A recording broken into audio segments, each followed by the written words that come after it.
ناظرین آداب، real views کے خبرنامے میں آپ کا استقبال ہے۔ آئیے نظر ڈالتے ہیں اہم خبروں پر۔ BRS پارٹی کے سربراہ کے چندر شیکھر راؤ 3 ماہ بعد تلنگانہ بھون پہنچے۔ KCR اسمبلی انتخابات کے بعد پہلی بار پارٹی کے مرکزی دفتر پہنچے۔ اس موقع پر K Chandrashekar Rao Krishna water river board کے فیصلے کا جائزہ لیں گے۔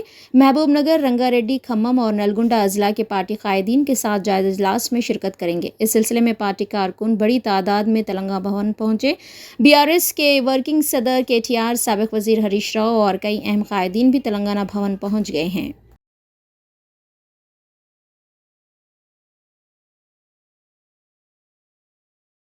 سیاحت کے فروغ پر ایک عرصے سے مملکت کی خصوصی توجہ ہے۔ اسی کے پیش نظر ویزا کے اجراء میں کافی آسانیاں پیدا کی گئی ہے اور سیاحوں کے لیے تفریح مقامات میں اضافہ کیا جا رہا ہے۔ جدہ کے تاریخی علاقے میں 25,000 آثار قدیمہ کے بقیات دریافت ہوئے ہیں، جن میں سے بعض کا تعلق خلفائے راشدین کے زمانے سے ہے۔ مقامی میڈیا کے مطابق جدہ کے تاریخی علاقے میں 4 مختلف مقامات سے کھدائی کے دوران آثار قدیمہ دریافت ہوئے ہیں۔ ان مقامات میں مسجد عثمان بن عفان، تاریخی شونا، مشرقی خندق اور شمالی باڑ شامل ہیں۔ جدہ کے تاریخی علاقے میں آثار قدیمہ کی دریافت ولی عہد شہزادہ محمد بن سلمان منصوبے کے تحت ہوئی ہے، جس میں جدہ کی تاریخی حیثیت کو اجاگر کرنا اور آثار قدیمہ کی حفاظت شامل ہے۔ نومبر 2020 میں جدہ کے تاریخی علاقے میں آثار قدیمہ کی دریافت کے لیے کھدائی کا کام شروع کیا گیا تھا اور اس دوران کئی اہم تاریخی بقیات دریافت ہوئے ہیں۔ تحقیق کے مطابق مسجد عثمان بن عفان میں کی جانے والی کھدائی کے دوران ایسے آثار دریافت ہوئے ہیں جن کا تعلق پہلی اور دوسری صدی ہجری سے ہے۔ یہ آثار قدیمہ خلفائے راشدین کے زمانے سے تعلق رکھتے ہیں، جبکہ اموی، عباسی اور مملوکی ادوار سے لے کر 15ویں صدی ہجری کے شروع سے متعلق ہے۔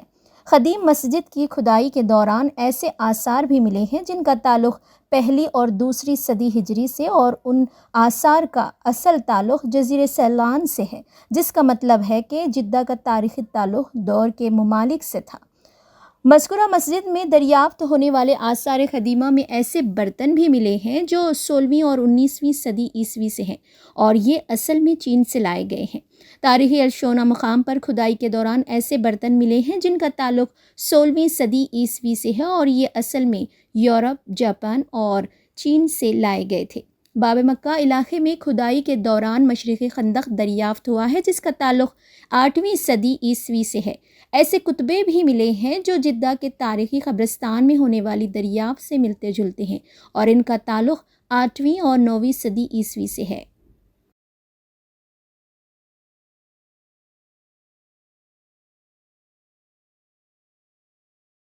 تلنگانہ حکومت نے ریاستی وقف بورڈ کی تشکیل جدید کے اقدامات شروع کر دیے ہیں۔ بتایا جاتا ہے کہ اس سلسلے میں ریاستی حکومت کے محکمہ اقلیتی بہبود کی جانب سے GOMS نمبر 4 جاری کرتے ہوئے سینئر کانگریس لیڈر سید عظمت اللہ حسینی کو رکن تلنگانہ وقف بورڈ مقرر کیا ہے۔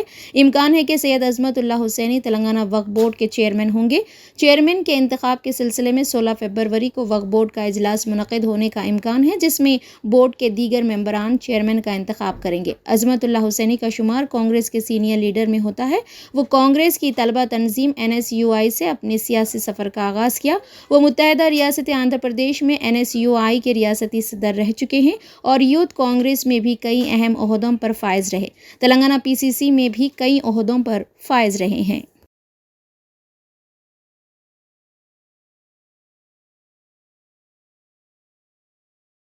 شادی مبارک اور کلیانہ لکشمی اسکیموں کے لیے چندرائن گٹا تلنگانہ میں سر فہرست ہے۔ مجلسی فلور لیڈر اکبر الدین اویسی نے منگل کے روز 331 شادی مبارک اور کلیانہ لکشمی اسکیموں کے 3,30,40,164 روپے مستفید کنندگان میں بلہ گڑے کے فاطمہ اویسی کیمپس میں تقسیم کیے۔